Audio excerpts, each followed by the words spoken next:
जय भीम. मी सुजात आंबेडकर, वंचित बहुजन आघाडीमधून. उद्या 30 जुलैला वंचित बहुजन आघाडीची अंतर्गत निवडणूक आहे आणि मी आपल्या सर्वांना विनंती करतो की आपण सर्वांनी ताकदीने या निवडणुकीमध्ये सहभाग घ्यावा, जास्तीत जास्त संख्येने मतदानाला यावं आणि पक्षाच्या अंतर्गत लोकशाही बळकट करावी.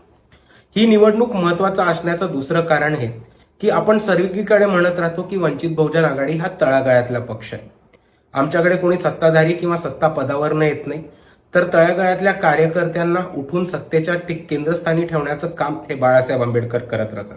आणि जसा हा कार्यकर्त्यांचा पक्ष आहे, त्याच कार्यकर्त्यांच्या अंगावरती आज बाळासाहेबांनी एक महत्वाची जबाबदारी दिलेली आहे की उद्याच्या भविष्याचे वंचितचे नेते कोण असणार आहेत, पदाधिकारी कोण असणार आहेत, महाराष्ट्र राज्य सदस्य कोण असणार आहेत किंवा वंचित बहुजन आघाडीचे उद्याचे प्रदेश अध्यक्ष कोण असणार आहेत, हे ठरवण्याचा महत्वाचा निर्णय बाळासाहेब आंबेडकरांनी वंचितच्या तमाम कार्यकर्त्यांवरती ठेवलेला आहे.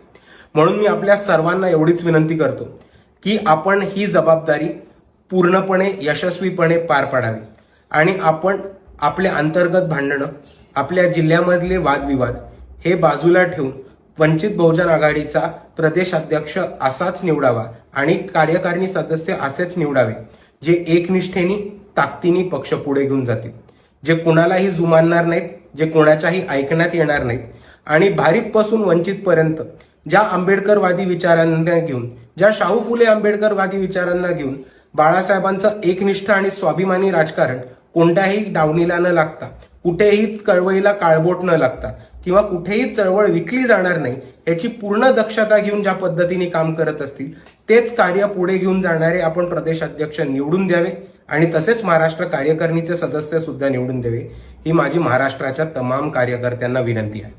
आणि दुसऱ्या बाजूला जाता जाता अजून एक विनंती करतो की मी स्वतः वंचित बहुजन आघाडीच्या महाराष्ट्र सदस्य पदासाठी उभा आहे. अनुक्रमांक 1 वरती माझं नाव आहे.